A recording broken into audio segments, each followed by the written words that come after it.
Snow white ने खिड़की से सर को बाहर निकाली और बोली, मैं किसी को भी अंदर आने नहीं दे सकती। 7 बॉलों ने मुझे मना किया है, मुझे इससे कोई फर्क नहीं पड़ता। बुढ़िया बोली, मैं अपने सेब वैसे भी बेच दूंगी, लो तुम्हें एक फ्री देती हूँ। नहीं, स्नो वाइट बोली, मैं कुछ भी लेने से डरती हूँ, क्या तुम जहर से डर रही हो? बुढ़िया बोली, देखो मैं इस सेब को 2 हिस्सों में काट देती हूँ, तुम लाल वाला हिस्सा खाओ और मैं सफेद वाला हिस्सा खा लेती हूँ। वो सेब इतनी चतुराई से बनाया गया था कि सिर्फ लाल हिस्सा जहरीला था। स्नो वाइट को वो सुंदर सेब देखकर लालच आ गया और जब उसने देखा कि बुढ़िया ने भी एक टुकड़ा खा लिया तो उससे और इंतजार नहीं हुआ। उसने हाथ बढ़ाकर सेब का लाल हिस्सा ले लिया, लेकिन जैसे ही उसने एक छोटा सा टुकड़ा मुंह में डाला वो तुरंत बेहोश होकर गिर गई, जैसे मर चुकी हो। रानी ने उसे देखा, एक डरावनी मुस्कान के साथ हंस पड़ी और बोली, बर्फ की तरह सफेद, खून की तरह लाल और इवोनी की लकड़ी की तरह काली, इस बार बौने भी तुम्हें जिंदा नहीं कर सकेंगे। फिर रानी वापस अपने महल गई और जैसे ही अपने जादू के आईने से पूछा, आईने आईने बता जरा इस देश में सबसे सुंदर कौन भला? आईने ने जवाब दिया,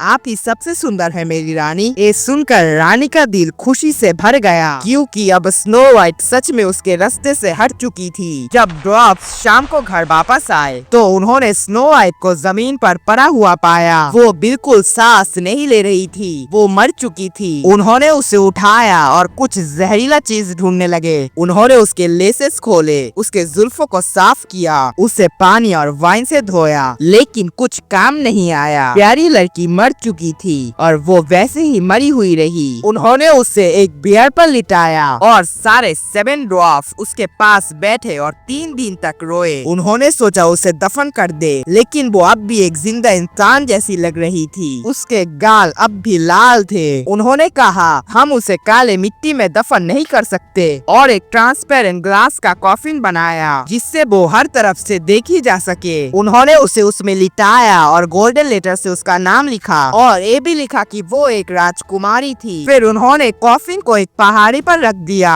और हमेशा एक ड्वार्फ उसकी रक्षा करता था। जानवर भी आए स्नो वाइट का शोक मनाने, पहले एक आउल, फिर रेबिन और आखिर में एक डव। स्नो वाइट वहाँ काफी लंबी देर तक कॉफिन पे पड़ी रही, लेकिन उसका शरीर कभी सड़ा नहीं। वो सिर्फ सोती हुई लगती थी, अब भी उतनी ही सफेद जैसे बर्फ, लाल जैसे खून और जुल्फे काले जैसी इबोनी की लकड़ी। तब एक दिन एक राजकुमार उन जंगलों में आया और ड्रॉप्स के घर पहुँचा, जहाँ उसने रात गुजारने के लिए आसरा लिया। उसने पहाड़ी पर रखा हुआ कॉफिन देखा जिसमें स्नो वाइट सो रही थी और उसने गोल्डन लेटर्स में लिखा हुआ पढ़ा। फिर उसने ड्रॉप से कहा, मुझे एक कॉफिन दे दो, मैं तुम्हें जो चाहो दूंगा। लेकिन ड्रॉप्स बोले, हम इसे दुनिया के सारे सोने के लिए भी नहीं बेचेंगे। तब राजकुमार बोला, तो फिर मुझे इसे दे दो, क्योंकि मैं स्नो वाइट को देखे बिना जी नहीं सकता। मैं उसकी इज्जत करूंगा, उसे अपनी सबसे प्यारी चीज समझूंगा। उसकी बातों को सुनकर अच्छे ड्रॉप्स को उस पर दया आ गई और उन्होंने उसे कॉफिन दे दिया। राजकुमार ने अपने सेवकों से कहा कि कॉफिन को कंधे पर उठाकर ले चले, पर रास्ते में एक सेवक झाड़ियों में टकरा गया और उस झटके से स्नो वाइट के गले से जहरीला सेब का टुकड़ा निकल गया। कुछ ही देर बाद उसने आंखें खोली, कॉफिन का ढक्कन उठाया, बैठी और फिर से जिंदा हो गई। हे ऊपर वाले, मैं कहाँ हूँ? उसने चीख कर कहा। राजकुमार खुशी से बोला,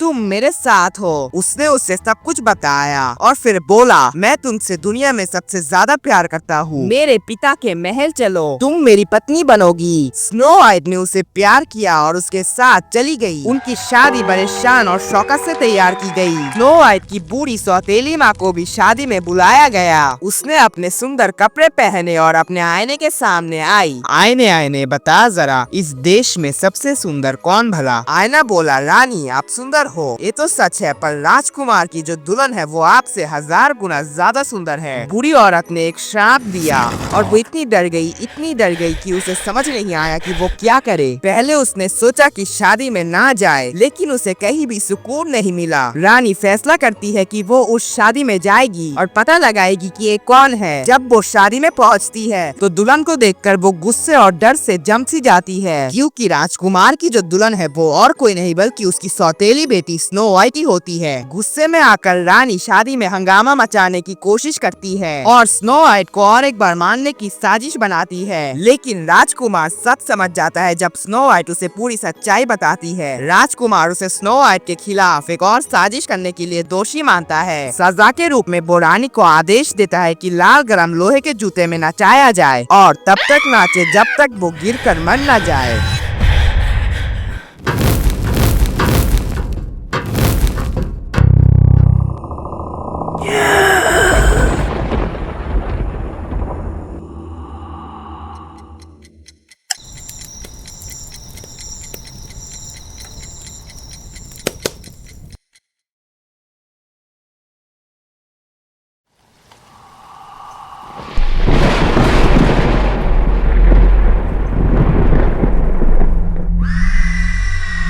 रानी के अंत के साथ ही उसकी बुराई भी खत्म हो जाती है। फिर स्नो वाइट और राजकुमार की शादी शांति और खुशी के साथ आगे बढ़ती है और इस तरह बूढ़ी सौतेली माँ को उसके बुरे कर्मों की सजा मिली और स्नो वाइट ने अपना सच्चा प्यार पाया। ये कहानी सिर्फ एक परी कथा नहीं बल्कि एक मिसाल है कि सच्चाई और मासूमियत कभी हार नहीं मानती। आप लोगों को ये कहानी कैसी लगी? इस कहानी और डिज्नी की 1937 में आई animated film snow white and the seven dwarf में काफी अंतर है। जैसे कि असली कहानी में ड्वार्फ्स का घर हमेशा साफ सुथरा रहता है, जबकि डिज्नी वर्जन में उनका घर थोड़ा गंदा दिखाया गया है। ओरिजिनल कहानी में रानी स्नो वाइट को 3 बार मारने की कोशिश करती है, लेकिन डिज्नी मूवी में सिर्फ एक बार। ये बात भी खास है कि snow white and the seven dwarfs Disney की पहली एनिमेटेड फीचर फिल्म थी और इसी फिल्म ने डिज्नी प्रिंसेस फ्रेंचाइजी की शुरुआत की थी। असली कहानी स्नो वाइट का पहला वर्जन ब्रदर्स ग्रीम ने 1812 में लिखा था, यानी कि ये कहानी लगभग 200 साल से भी ज्यादा पुरानी है। कुछ हिस्टोरियंस मानते हैं कि स्नो वाइट का किरदार एक असली व्यक्ति से पीड़ित था, मारिया सोफिया बॉन आर्थोल, जो 1725 में जर्मनी में पैदा हुई थी। कहा जाता है कि उनकी स्टेप मदर भी काफी कठोर थी और उनके पिता एक राजकुमार थे। अगर आपको इस कहानी के बारे में और भी गहराइयों से जानना है तो जरूर बताइए, मैं और भी डिटेल्स के साथ हाजिर हो जाऊंगा। तो आज के लिए अलविदा।